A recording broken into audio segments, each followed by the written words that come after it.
Hey guys, it's Cam from Spooner Heavy Industries in Owakuni here. We've decided to make a couple of videos this year of some of the trucks that we're going to be working on, a bit of the work scope we've got coming in and some of the stuff we've been doing.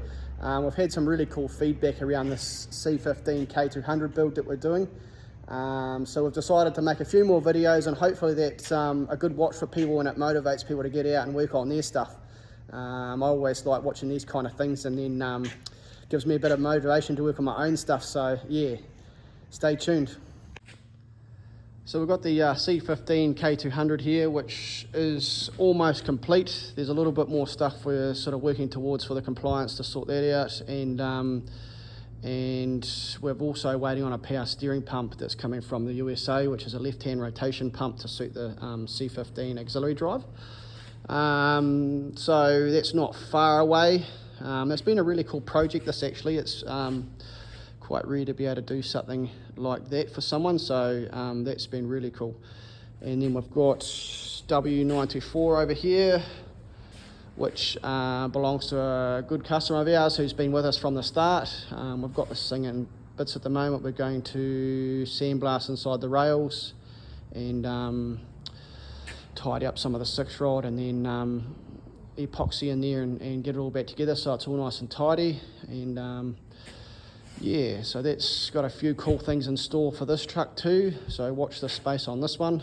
And then we've got our W924 here, which is our own truck, which we've been working on for something like 16 or 18 years or something, way too long. It's always time and money like any project truck, both of which we have zero of.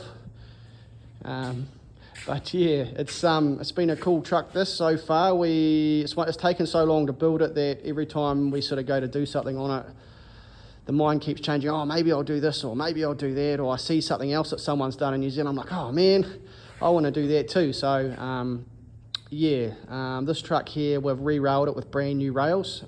We've changed the wheelbase from 4.650 to 5.3 and put the 36-inch genuine Kenworth sleeper on the back there. So that's a genuine W model sleeper. We imported that from Washington. It took me a long time to hunt that one down in the USA. So that's what should be on this truck. And obviously with the wheelbase changes, quite a lot of compliance and things like that, we have to put ABS on it, which is all not that big a deal, considering we've built a lot of this out of a crash K200. Like that whole back end came out of a crash K200 and done 30,000 Ks. Some of you probably know the truck. So that's quite cool to have all that. Yeah, so obviously we've put new bolts and everything. Re-plumbing a heap of stuff. We've used some of the air loom off the K200 because that was all pretty much brand new, you know, 3 or 4 months old or something like that. Put the sleeper panel in the back, so that's all proper genuine Kenworth stuff. We try and build our trucks so it looks exactly, well, especially this one, I want it to look exactly pretty much like it's come out of the factory, bar a couple of things. So we try and utilise as much factory Kenworth componentry and make it all tidy so it looks like it's a factory option type thing. This one's had a brand new firewall that we made in-house and fitted. This one also, we're doing a bit of a prototype on a subframe, which is all got water cut brackets, CNC folded brackets.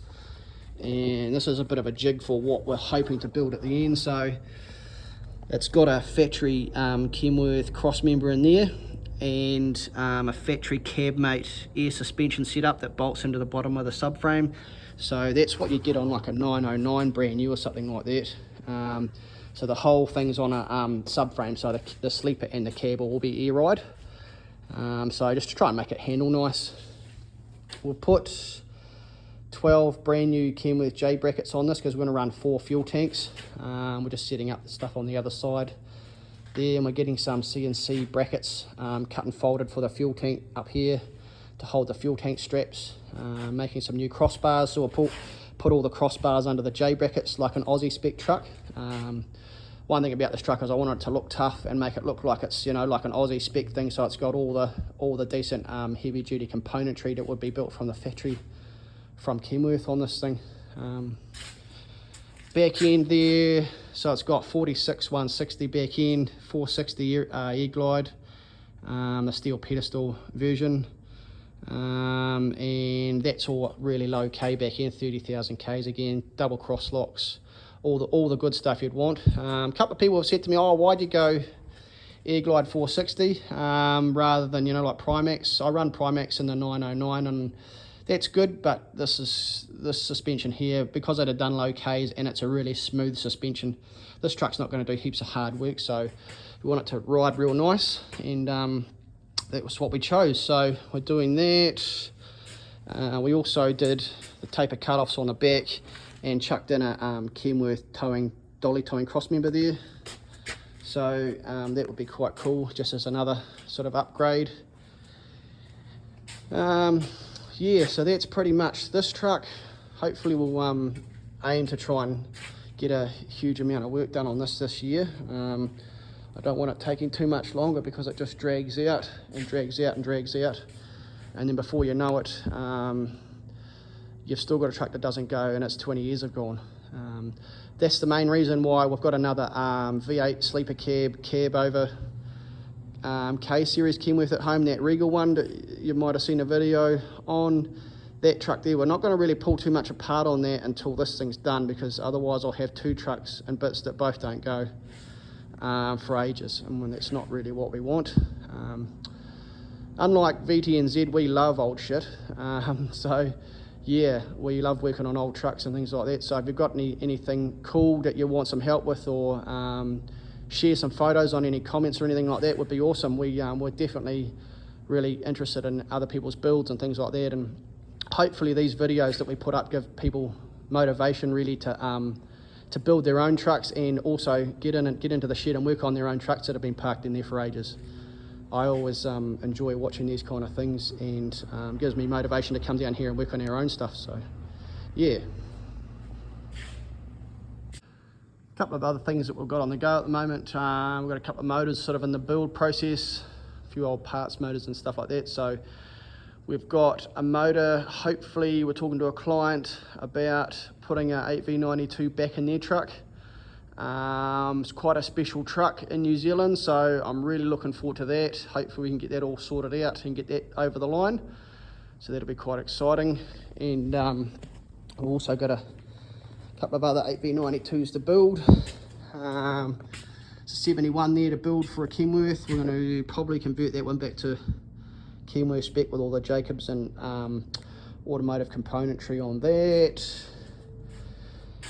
Another new thing that we're working on at the moment, which will be quite cool, is this is a this is a factory sort of Kenworth Y pipe that come from Kenworth, and they're just made out of mild steel, and the AdBlue just chews them to pieces. It rots them out really quickly, so we are going to fabricate brand new ones of those out of full stainless. A lot of new vehicles and stuff you buy that run AdBlue have stainless exhausts anyway to stop that happening. So we're going to offer hopefully the full Y pipe conversion like that. We'll build a jig for it and then manufacture those here in New Zealand and offer those for sale for people if they wanted to convert to a full stainless one. So that's another little exciting venture that we're going to try and work on this year.